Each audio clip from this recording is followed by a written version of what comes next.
لیکن آج ہم لوگ اللہ نے ہمیں اور آپ کو مال دیا، 3 ٹائم کا کھانا دیا، اللہ نے تن بھر کے کپڑا دیا، مکان دیا، سب دیا، لیکن افسوس سب کچھ حضور کے صدقے میں ملا اور حضور ہی سے ہم بغاوت کرنے لگ گئے، حضور ہی کو بھول گئے، ہم حضور کو فراموش کر گئے۔ جو رسول پوری زندگی ہمیں یاد کرتے رہے اس رسول کو ہم نے بھلا دیا، گانوں میں بھلا دیا، غزلوں میں بھلا دیا، گناہوں میں بھلا دیا۔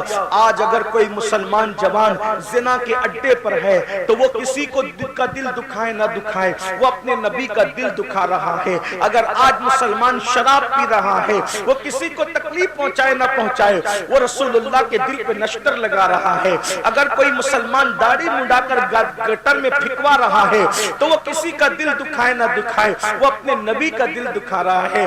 آج لوگ کہتے ہیں مولانا مسلمانوں کے حالات خراب کیوں ہو گئے؟ میں کہتا ہوں اگر مسلمانوں نے اپنے نبی کا دل نہ دکھایا ہوتا تو مسلمانوں کو یہ حالات نہ دیکھنے پڑتے۔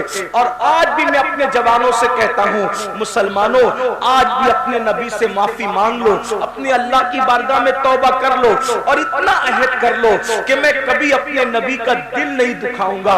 یاد رکھنا یہ گناہوں سے رسول اللہ کا دل دکھتا ہے۔ سیدنا فاروق اعظم کہتے ہیں، لوگ کہتے ہیں چھوٹا گناہ چھوٹا گناہ چھوٹا گناہ، فاروق اعظم کہتے ہیں مجھے تو اتنا سمجھتا ہے کہ گناہ کوئی بھی کرو اس سے رسول اللہ کے دل کو تکلیف پہنچتی ہے۔ اے میری قوم کے جوانوں، اگر تم جوا کھیلتے ہو، اگر تم شراب پیتے ہو، اگر تم ماں باپ کو تکلیف پہنچاتے ہو، اگر تم معاذ اللہ کسی عورت پر بری نظر ڈالتے ہو، اگر تم سود کا دھندا کرتے ہو، اگر معاذ اللہ تم کسی سے فون پر گندی بات کرتے ہو، تم کسی کے ساتھ گندی چیٹنگ کرتے ہو، فیس بک پر بیٹھ کر کے تم کوئی گندگی کرتے ہو، یاد رکھنا آپ کے ابا کو پتا ہو یا نہ ہو، آپ کی امی کو پتا ہو یا نہ ہو، آپ کی بیوی کو پتا ہو یا نہ ہو، آپ کے بھائی بہن کو پتا ہو یا نہ ہو، لیکن آپ کے نبی کو اس کا پتا ہوتا ہے، کیونکہ ہم کسی مردہ نبی کا کلمہ نہیں پڑھتے، ہمارا نبی زندہ ہے۔ ارے نبی اگر سلیمان ہو تو وہ چونٹی کی آواز کو 3 میل کے فاصلے سے سن سکتے ہیں۔ جب سلیمان کا سننا اتنا ہے تو جانے سلیمان کا سننے کا عالم کیا ہوگا۔ اس لیے حضور سن بھی رہے ہیں، حضور دیکھ بھی رہے ہیں۔ میرے عزیز جب نبی ہمارا درود سن سکتے ہیں تو کیا نبی ہمارے گناہوں کو نہیں دیکھ سکتے؟ پھر حضور کا تکلیف نہیں پہنچتی؟ اور قبر میں ایک عام مسلمان کو بھی تکلیف پہنچانا اتنا بڑا گناہ ہے کہ جو کسی مسلمان کی قبر کے قریب سے چپل بجاتے ہوئے گزر جائے تو اس سے مردے کو تکلیف پہنچتی ہے اور اس کے لیے عذاب اور وعید ہے۔ تو جو اپنے گناہوں سے رسول اللہ کو جو اللہ کی مخلوق میں سب سے بہتر ہو اگر ان کو تکلیف پہنچائے تو یہ امت عزت کیسے پائے گی، یہ امت وقار کیسے پائے گی، یہ امت شان و شوکت کیسے پائے گی؟ میرے عزیز آج آپ کہتے ہو نا کہ لوگ ہمیں کاٹ رہے ہیں، ایک ہی بات کہتا ہوں، ایک بات توجہ کرنا، بات مکمل کرتا ہوں۔ ایک بات، لوگ ہمیں کاٹ رہے ہیں، ہم کٹ رہے ہیں، ٹھیک؟ کیوں کٹ رہے ہیں؟ آسان زبان میں آپ کو بتاتا ہوں۔ اللہ کے رسول نے احد کے میدان میں چند صحابہ کو کہا تم اس پہاڑ پہ کھڑے رہنا جب تک میں نہ کہوں تم نیچے مت آنا۔ توجہ کرنا، جو سمجھدار جوان ہے ان کی میں توجہ چاہتا ہوں، جو دھینگا مستی کرنے میں تو ان سے کوئی بات ہی نہیں کر رہا ہوں، لیکن جو واقعی سن کر کچھ سیکھنے اور عمل کرنے آئے ہیں ان کی خاص توجہ۔ میں کہتا ہوں تقریریں 2 گھنٹے کی 3 گھنٹے کی ہو اپنا معاملہ، لیکن اگر ایک بھی بات آپ کے دماغ میں اتر گئی تو وہ 3 4 5 گھنٹے کی تقریر سے بہتر ایک ہی بات ہے۔ ہمیں لوگ کاٹتے کیوں ہیں؟ ہم کیوں کٹ رہے ہیں؟ پوری دنیا میں کیوں کٹ رہے ہیں ہم؟ اللہ کے رسول نے اپنے صحابہ سے کہا، چند صحابہ سے، یہ جبل روما ہے اس پر کھڑے ہو جاؤ، جب تک میں نہ کہوں تم اترنا نہیں۔ اگر تم دیکھو کہ ہم گاجر مولی کی طرح کٹ رہے تو بھی مت اترنا، اور اگر تم دیکھو کہ ہم مال غنیمت اکٹھا کر رہے ہیں تو بھی مت اترنا۔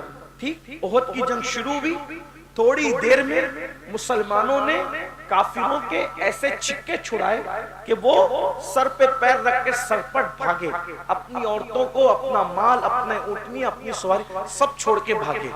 اب توجہ کرنا، جب وہ سب چھوڑ کر کے بھاگے تو جن کو رسول اللہ نے پہاڑ پہ کھڑا کیا تھا ان میں ہو گیا اختلاف.